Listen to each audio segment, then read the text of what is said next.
So, can you tell us how you decide to come to Donbas? What were the Yes, reasons? I've been interested in politics, world politics, for most of my life. I followed the situation 9/11, Afghanistan, Iraq. When U.S. and NATO attacked Libya, I was very angry. People in America think, you know, they say, oh, Gaddafi, he was a clown, he was crazy, he was dressed funny, he gave long speeches. He was one of the greatest leaders of the 20th century. Yes. Libya had a great quality of life because the government there looked after the people. When that whole country was destroyed, I was very angry. And then when I saw that the United States government was starting another phony revolution, a fake Maidan, Oh, yes. and I started following that, and I'm like, oh, this is so bad. And when Odessa happened in June, when they attacked the city hall in Luhansk, the Ukrop Air Force, The most strategic. when I saw the picture of Anna Kukuruva, when she was looking at the camera 1 minute before she died, she looked into my heart, and I said, I'm going to go fight fascists. I'm going to help the heroic people of Donbass, the great heroic people of Donbass, who do not attack Kiev, they only defend their own homes and families. And they not only defend Donbass, they defend Russia, and they defend the whole world from fascism. This is where the fight against world fascism, this is the cutting edge, this is the front line of that fight. And I knew I had to be here. So, being a citizen of United States, yeah, you fight for what? I'm not Just a in citizen few of the words. United States, I'm a citizen of the world, Humanity is the world is my country.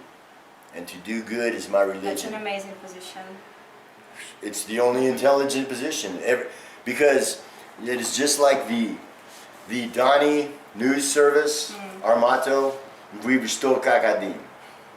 Okay? And that is also in America, the Native American Indians, the Lakota Indians, of which I am a member of their tribe. And the way that they say hello is "O Mitakiwasan." And it means Mitakiwasan, that is Lakota, it means we are all related. And the truth is that what happens here happens all over the world. As goes Donbass, so goes the world. If we win in Donbass, we can defeat fascism in the world. If Donbass is defeated, which it will not be, then fascism would take over the world. Because if not for Donbass, then they have a fascist country right next to Russia. They start doing in Rostov what they're doing now in Donbass, and from there they create World War III. So I came here to defend the whole world. Amazing, you know. And you know what? It is the greatest job I've ever had. And I've had some good jobs, but the people that and you know what? All the really great people in the world are coming here now. They're coming here to Donetsk it's now. really cute to have such great persons. here. Bangladesh, Serbia, Finland, Yes. Spain, Italy. International. Yeah, they are coming. They are coming. Right. And we are winning. We are winning. And also, I want to ask you, not to ask you, but let's speak about the freedom of speech and about the traditional values in America, because it looks like America declared war on them. So, what do you think about it? It's there's a song by a rapper, American rapper, Ice-T, and he used to be cool, and then he sold out. But back in the days when he was cool, he wrote a song called "Freedom of Speech," but just watch what you say. Yes. You know, and freedom of speech in America is a myth. Yeah, Union now the European Union the same. European Union the same. I mean, Western countries, Australia, Dozier. Yes. You know, it's the governments there no longer represent the people, and when the people speak the truth, that scares the people, the criminals in power, and they do not want that, and they suppress it. and they will continue to suppress it. I mean, the media, politics, elections in the United States, it's a terrible joke. It is. If it was not so tragic, it would be funny. But it's all lies. Everything that the government of the United States says is a lie. Everything that you hear from U.S. media, Western media, is a lie. And it's like, okay, if this is the truth, it's not like, okay, they say that it's like this or it's like this. If this is the truth, they say it's like that. They say that white is black, that freedom is slavery, ignorance is strength, war is peace. Okay, like say the gay marriage, which is the big question that they have, okay? So, I am not prejudiced against gay people. And I think only that... God can do that, yes. Exactly. Yes. And I think that people should... There should be no law about who people should be able to love or to marry. But at the same time, I truly think that the gay agenda is promoted in the West. Mm-hmm. You know, it's like an evil's propaganda. Yeah. It's just something unnormal and even scared a little. Yeah, and the thing is, they promote it so much that whatever they promote, you have to really look at to see that, because if they promote it, it's not... they promote it, but it's not because that they want freedom or equality of rights. It's for some other reason that they promote it. Yes. Just one more question about America. What do you think about that situation with Confederate flag? I think it's a big, huge distraction. It's complete fignia. You know, it's complete bullshit. So if somebody has a flag, these flags, these are cool flags, and I'm proud to have them up here. And they say what I think. But the Civil War was 150 years ago. Sure. So why bring it up now? Why make it a big deal? There's plenty of important issues to talk about today. You know, it really looks like a terror of national history. And the same we can see in Ukraine. From the Kiev side. Yeah, and with that monuments and Lenin's monuments and so on. Exactly. And you know, okay, so I'm an anti-fascist, I'm a communist, I'm an anti-racist, I hate slavery. Anybody that wants to be a master of other people, I give them the back of my hand. Anybody that's willing to be a slave, I give them the tip of my boot and say, hey, why do you be willing to be a slave? So, I'm against slavery, but sometimes I think that in history, maybe it would have been better if the South had won their independence, because if the United States was two small countries instead of one big country, maybe they would have caused less trouble in the world in the last 150 years. But really, I mean, the thing is, it's not an important issue. Don't you think the Mexico will try to? No? Well, you know, I'll tell you what, I'm from South Texas, and for many years, I have told people that I am Mexican, because it's less embarrassing than to say I'm from the United States. And I love Mexico very much. I've spent a lot of time there. It is a great country. It reminds me a lot of Donbasс. And you know, my first combat was in Mexico. My first Seriozny Streljat was in Mexico before I came here, back in the 1990s. And it's a great country. It is, the government there is a puppet of the United States, 100%. The people there are like the people here. They are strong, they are brave, they are sweet, they are good-hearted, and they just want to live their lives and be like regular human beings. They don't want to be slaves. The fight in Donbass is only a fight of a much bigger war. It is the war of the whole world, of the 1%, those who want to rule the world, who want to own the whole world, and those of us that are going to stop them. So Nadya, you are from Donetsk, да? Yes, I was born in Odessa, and then we came to Donetsk, and now I feel like it's my whole land, you know? I feel like that too. It is a beautiful city, isn't it? And so tell me about the experiences of your family and you in the last year since the war. As you know, last year was really pretty hot. I mean, about shelling and battlefront, So, and Kievsky district is one of those, disquieted districts in Donetsk, and we lived there with my family and my 3-year-old daughter. So on August 28th, it was our first experience. From that moment, we really knew what does it mean to stay under the Nazi fire, because our place, our building, was hit by Ukrainian bombs. So it was awful. During three hours, it was something from 12 to 15 bombs fall on our place. And you were there with your daughter and your Yes, parents and all everything, my right? family stayed at home at that time, and the first bomb busted in front of our window, and we were there near to this window with my daughter. And right now I can say that only God saved us in this situation. So let me ask you this. Was there any Novorossian army troops anywhere around close to there? No, Novorossian? of It was course. only, they were bombing only Yes, civilian like areas, always, like always. Bombs, they fall just on civilian places, homes, I don't know, gardens, kindergartens, Markets, something like that. Yes, schools, just the same churches, situation during the whole year.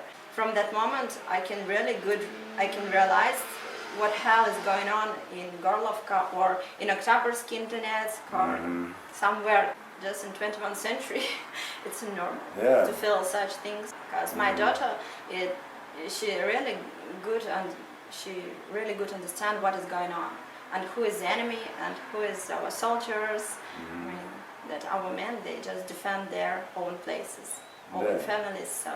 So, what do you think?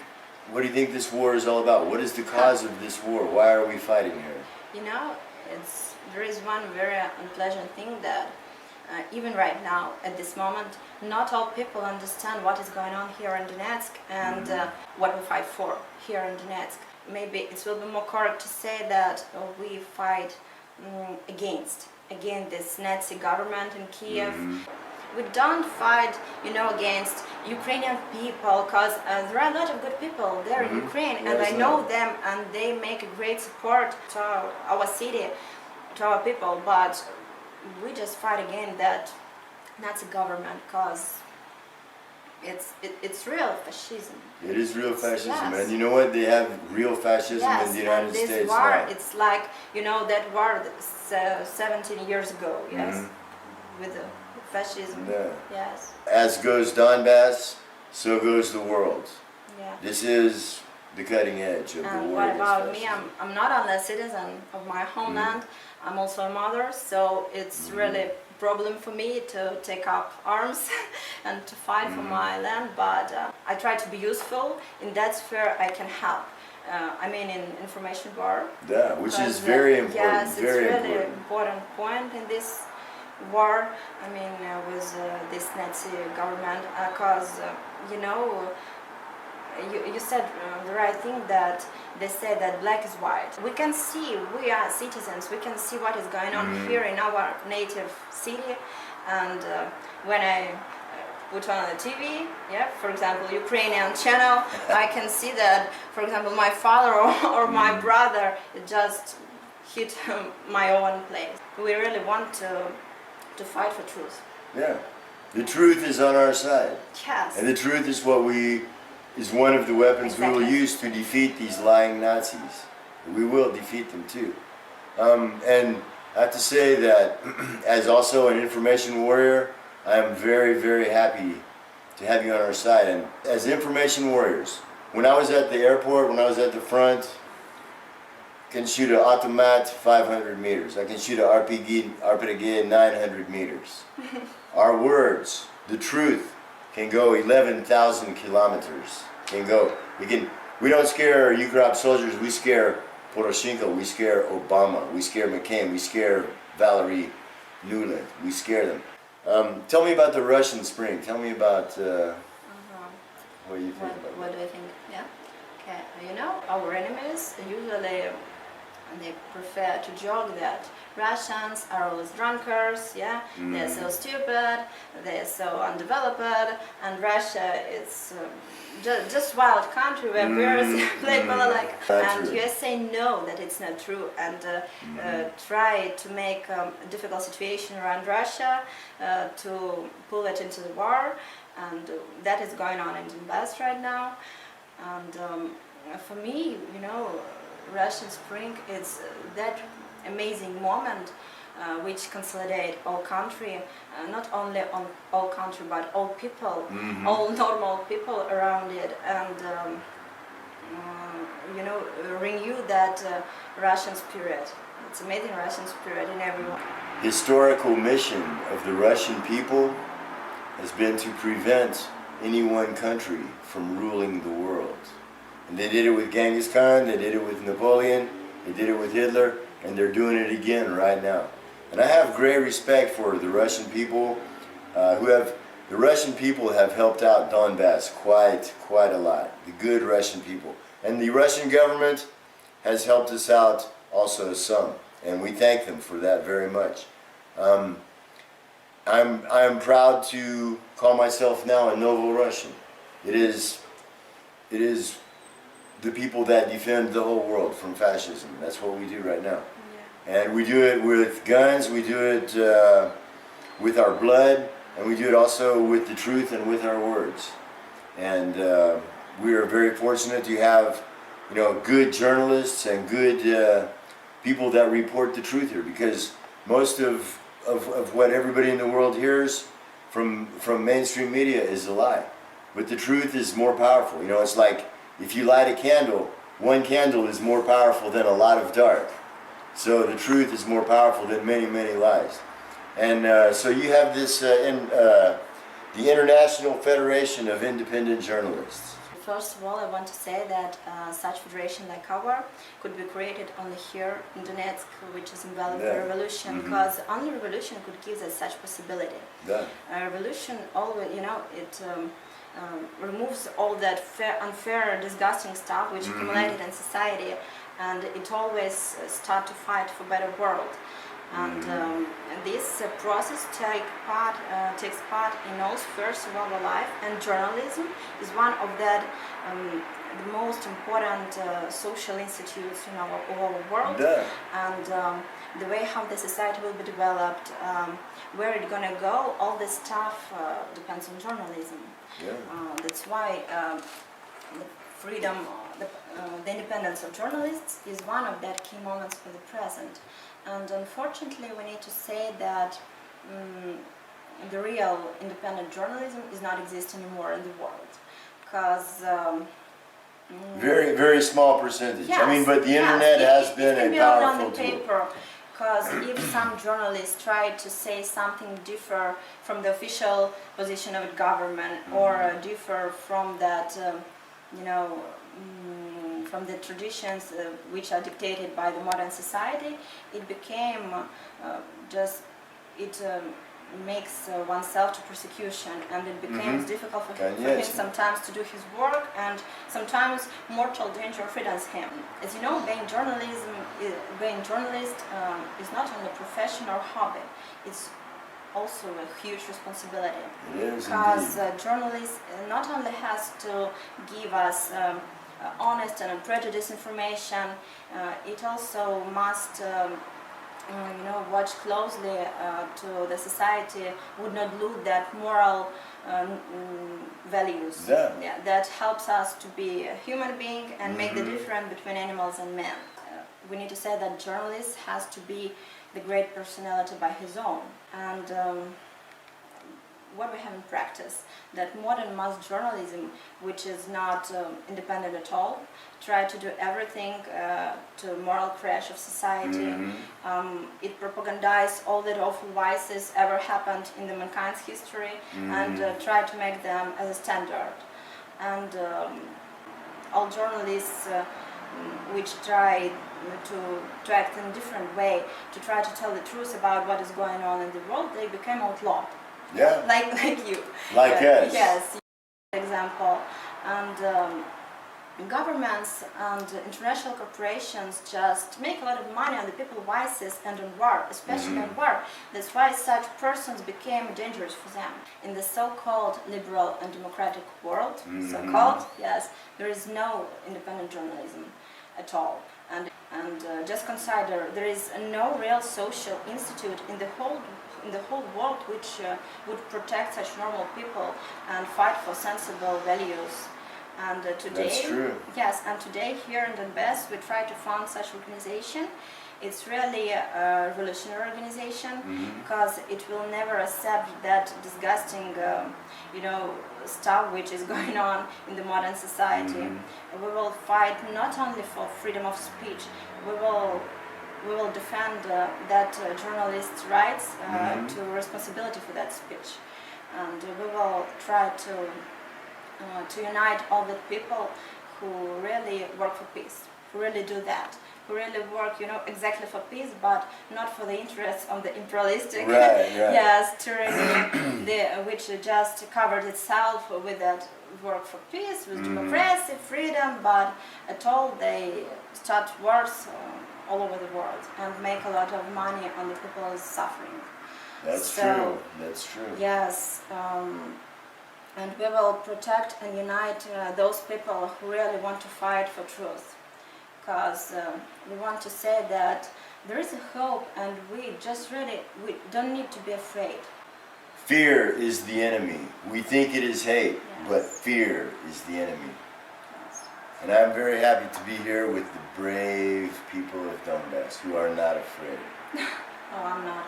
I'm tired to be afraid, And this is our goals and objectives of our organization. We really try to open absolutely new page in the history of the world journalism. Which we are doing. Yes, and we really will try to protect the freedom of speech and the truth. And that is the reason we founded our organization, and we have really great plans how to develop it. And these plans that we have, they are dictated by our days, our life. Even before this founding convention we had on 22nd of July, and even before the official registration of our organization, this idea of creation of such federation for independent journalists, it has really great interest between our friends in different countries.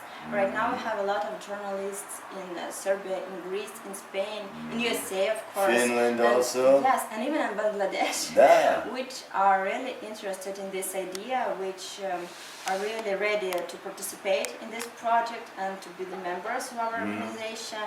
And even in Big Russia, our leader right now tried to register our organization in Moscow. So also we want to set up to humanitarian and educational activity. Now we try to make a summer camp for our kids from Donbas. Cool. Yes, we have a lot of plans and hope that it will work. And we are looking forward to working with you and helping you any way we can. So, yeah, Russell Bonner Bentley, Russell Tejas Bentley.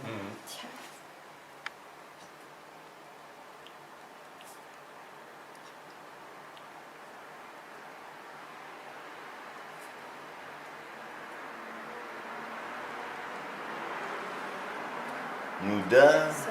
So today it's 9 August.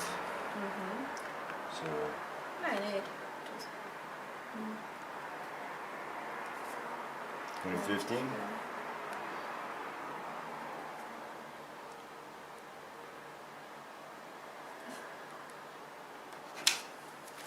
Clear. This sweet moment. I'm very, very proud and happy.